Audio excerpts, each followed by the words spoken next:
Hello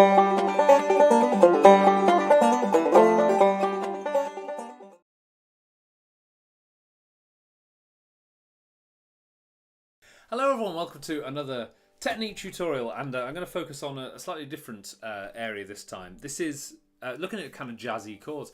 Basically, I don't really like banjos being strummed. Generally, I just find it's not a particularly pleasant sound. But probably the one instance where I do like it strummed is when is in that kind of trad jazz sort of mold where tenor. It's usually on a tenor banjo, 4-string banjo, but it has been known to be on a 5-string as well. That's probably the one instance where I don't dislike it. But in order to make it work, there's a couple of little things to make it sound good. I still don't think it sounds great if banjos are just kind of left to ring strum. So this kind of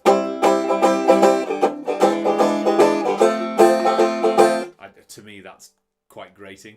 So I personally prefer a simpler rhythm, pretty much just on the main beats of the bar, but with the chords quite muted as well. I think that sounds quite cool. So I'm just going to share that with you basically, and what it will hopefully do is introduce you to a few chord shapes that you might not have seen before, and pretty much all of them are movable as well. So what that means is they don't have any open strings in, which means you can generally move them to suit different songs. If you're into trad jazz like I am, I normally do it on guitar, to be honest, all that old jazz stuff, but if you're into that kind of thing, this might be a good way for you to start thinking about playing some of these songs and maybe singing them as well, because they're great fun to do. Or quite simply, like I say, it might introduce you to a few nice chords shapes that you might not have thought of, and maybe in your backup playing, rather than just sticking to root chords all the time like G, C, D, you can start introducing more what are called chord extensions, so like sevenths, major sevenths, and they just can, just gives you another flavour to your playing, I guess. So anyway, to assist with this, I'm going to use The Sunny Side of the Street, which is an absolutely brilliant song by Jimmy McHugh, a real sort of classic swing song. And I've written out the chords as I do them on guitar, and I've attached it to this tutorial. And I'm basically going to show you what it is I do, what these chord shapes are, and then, like I say, you can kind of use them and see if you can have some fun with this as well. So this is The Sunny Side of the Street. So I'm going to play it for you first of all, and then I'll talk you through it. So a bit like I do with my tab tutorials, but kind of with a view to you using these chords elsewhere. So anyway, here's The Sunny Side of the Street. Grab your coat and get your hat. Leave your worries on the doorstep. Life could be so sweet on the sunny side of the street. Can't you hear that pitter pat? And that happy tune is your step. Life could be so sweet on the sunny side of the street. I used to walk in the shade, put my blues on parade, but I am not afraid. This rover has crossed over. If I had another cent, I'd be richer than Rockefeller. Gold dust at my feet on the sunny side of the street. Okay, so that's The Sunny Side of the Street. So I used a few different voicings there, so I'll explain all here. So first of all, you'll see on the chord map we've got there. And by the way, when I used to play in a jazz band playing guitar, I used to live off these chord maps. That's kind of how I remembered all the songs. So you can buy an app called Realbook Pro, and it's about £7 or something. It's not expensive at all, and it basically has all these songs in, all these chords, and it's even got little audio samples, backing tracks, and you can even change the key. You can actually transpose it yourself if you want to sing it in a different key, or you're playing with someone who's singing or playing it in a different key. So anyway, Sunny Side of the Street. So we start with a C6. So I often use 6 chords as the kind of in a song like from the old time world or the Irish world or even the rock and pop kind of world. Often your root chord will just be a root chord. So if the song's in G, your first chord is G. If the song's in C, your first chord is C. In this sort of jazzy stuff, often 6 can be used as like a replacement for chord 1. So we don't use many just plain majors or minors in this stuff, basically. That's what kind of makes it sound the way it does. So we tend to use sixes, sevens, major sevens particularly. Those three are the main ones we use. So C6, the principle of it is, with a chord that's got like a number in it, is you take the notes that would normally be in that chord. So if you take a normal C chord, it's made up of notes 1, 3 and 5 from the major scale. So when you're trying to find a major chord like C, if you want to know what notes are in a C chord, you take 1, 3 and 5. So C major scale is nice and easy to remember because it's all natural notes. So C, D, E, F, G, A, B, and then C again. So 1, 3 and 5, C, D, E, F, G. So C, E, G. So that triad still holds good. But when we have a number on the end, that's telling you what note to add. And so we're adding the sixth note. So that's an A. So we want C, E, G, and A. So any, which incidentally are the same notes that go in an A minor 7, just so you know. So basically, what you need to do if you want to find the shape yourself is to just think of those 4 notes and find any shape where those notes work. And in case this is sort of new to you, because banjo players, because we play from tab so much, we often don't know where notes actually are because we look at the numbers all the time. So just remember, take your open strings, which are D, G, B, D, G. If you move up 1 fret, you move up 1 semitone. So G, 3rd string, this is G, G sharp, A sharp, B, C, C sharp, D, and so on and so on. And that's how you work out where your notes are. Remember that B and E don't have sharps for some reason. So anyway, C6. So C, E, G, and A. So often the quickest way to find these things is to find your normal C chord and see where you can find the extra note that you're looking for. Because usually with all our chords, because the banjo has 4 strings effectively, I know we've got a 5th string, but 4 strings for our chords, usually there'll be 1 note of the 3 that's duplicated. In the case of your C chord, you've got E, G, C, E. So 2 E's. So we could take one of those E's out, but unfortunately that doesn't help us very much in this instance because the other notes that we need are not very easy to find. So to cut a long story short, the shape I'm using mostly is this one. So you know if you bar at 5, that's a C chord.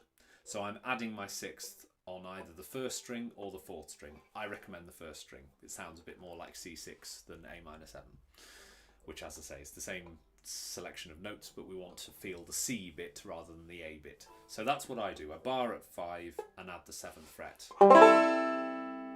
And I've got C6. Another C6 shape that I use is up here. So we could use this shape here. So we get C. So basically if you form an F shape at fret 8, like a normal C chord, but move your little finger to the 2nd string, then we get C, E, A, which, as I say, is actually the same set of notes as an A minor 7, but I do that and just don't play your 1st string because it doesn't fit. So you just want your 4th, 3rd and 2nd string. So those are the 2 6th shapes that I'm using. And it's often the case that sometimes if you've got multiple ways of playing the same type of chord, you've probably got 1 or 2 shapes for each kind of chord, and depending on where you are on the fretboard will probably affect which one you use. So if I'm up here, it's quite handy if I can find a shape up here. If I'm down here, it's handy if I can find a shape down there. So that's my sort of philosophy there. So we've got a C6. Then, and you can hear I'm keeping those chords quite muted. Then we've got an E7. So a 1st position E7 is this.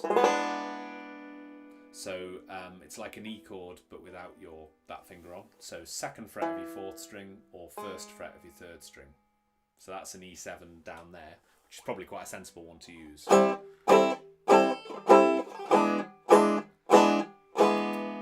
But with that shape, if you choose to use that 7th shape somewhere else on the banjo, remember that that's got 2 open strings, so you can't just move that shape up, you have to adjust it. So you'd need to use these 2 fingers and then bar to compensate for the fact that you've got no, do you see what I mean? So you'd have to do that, for example. So if you wanted F7, you'd need to do that. You can't just do that. But anyway, so that's one option there. Or you can do this one. So this is where, if you think of a normal D7 shape, move it up 2 frets, and then this is a bit of a stretch. This, you can add your third finger on the 6th fret of the 4th string and your little finger on the 6th fret of the 1st string. If that shape is too hard to reach, and it is quite hard to get, just use one of these two, so you can get rid of one of your little or ring if you like. So you could do it like that, but then just don't play the string that you're not fretting, basically. So you've got a couple of options there. The third option, this is a really common 7th shape, is if you bar at 9 and put your little finger on fret 12, that's also an E7. So if you want to move that shape around, just always think of it as you bar at the fret that makes the chord you're after. So for example, if you wanted C7, you'd bar at 5 to get a C, and then add your little finger 3 frets higher on the 1st string. So that's the other option there. So we've got a few different sort of options. I'll come to the other 7th shape that I often use in a second. F major 7. This is the easiest one, the easiest way to play it. It's one of my favourite shapes. I really like this. So what you do here is you fret this little triangle shape. So 2nd fret of your 3rd string, 1st fret of your 2nd string, 2nd fret of your 1st string. So 2, 1, 2, and then add your little finger on the 3rd fret of the 4th string. And that's an F major 7.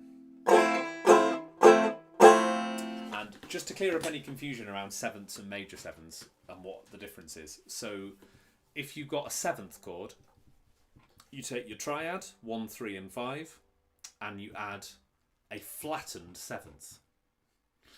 So in a C major scale, for instance, if we were playing C7, you would want a B flat to add to your triad, the flattened 7th, confusingly. Whereas C major 7, you want the 7th note of your major scale, which would be B. So it's a bit confusing. But with an F shape, F, A and C is your regular F triad, and you add the 7th note of that scale, which is an E. So you end up with that one. That's the main major 7th shape I use, to be honest. There are other ways you can do it, but they're a little bit awkward. So I tend to quite often jump back down to there to play a major 7 shape. So that's that one. Then we come to a G7. So this is the other main 7th shape I use. So what I do is, if you take a normal F shape, put it on at fret 3, that would be G. To make it G7, take your little finger off and flatten your 1st finger over the 1st string as well. And that's a G7. After that G7, we get G sharp diminished. Now, diminished sounds terrifying, but I promise it's not too difficult.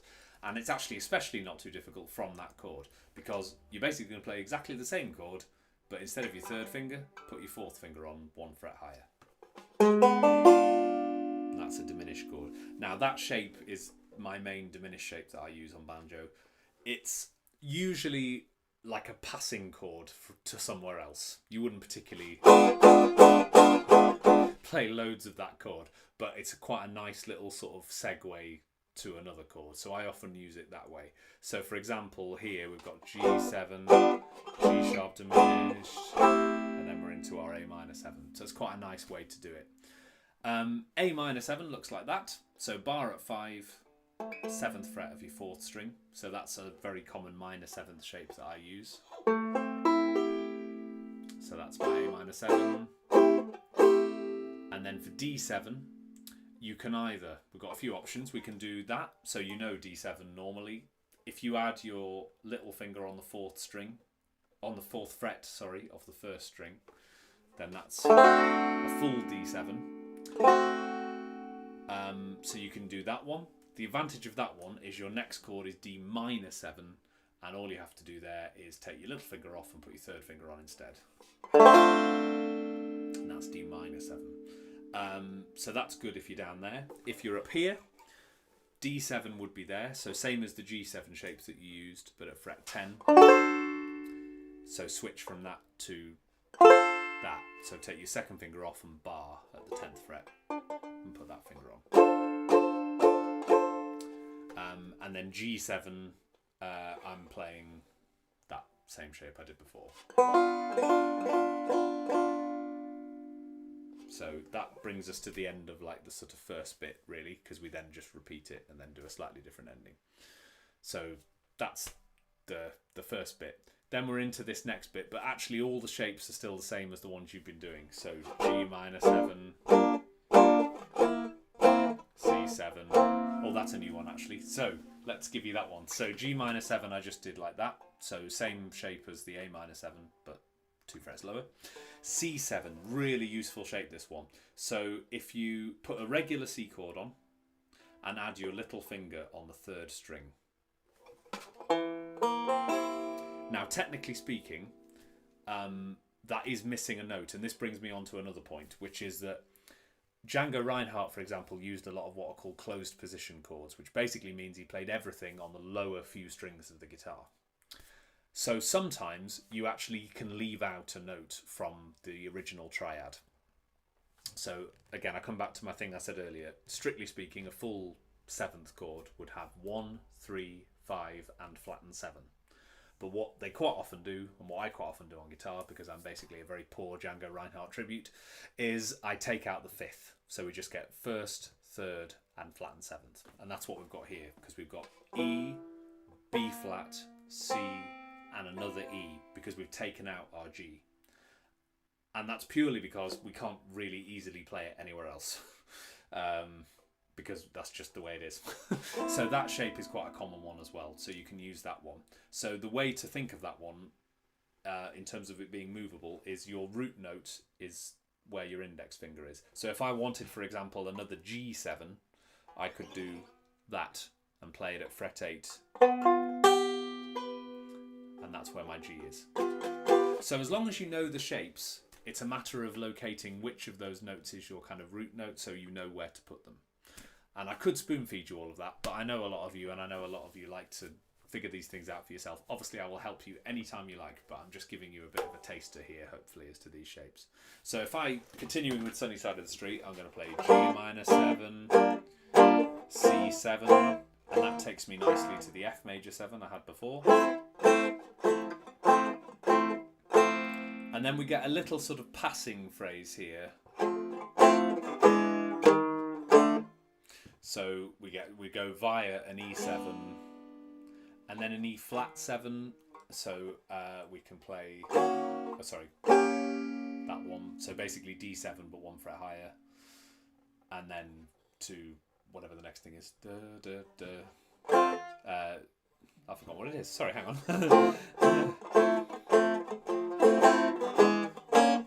D7, that's right. Sorry, so I'm using that one down there, and then D minor 7 and G7, which we've been over already, and then the last progression is one that you're familiar with.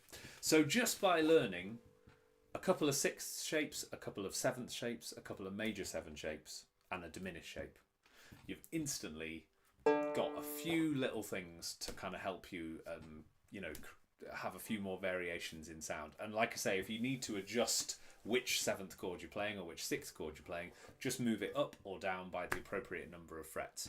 And if you're moving a shape that has got open strings in it, just remember that you need to make allowances for the fact there are open strings in it. So you can't just move the exact same shape up. You'll need to adjust your fingers and use your first finger to compensate for those open strings. So I hope that all makes sense to you. It's a little bit of jazz chord stuff just to kind of get you started. As I say, I do more of it on guitar, but it does have a certain charm on banjo. It sounds very sort of indicative of that kind of trad jazz era. So I hope that was useful. Any questions at all, just let me know. But otherwise, happy picking, and I will see you soon. Cheers.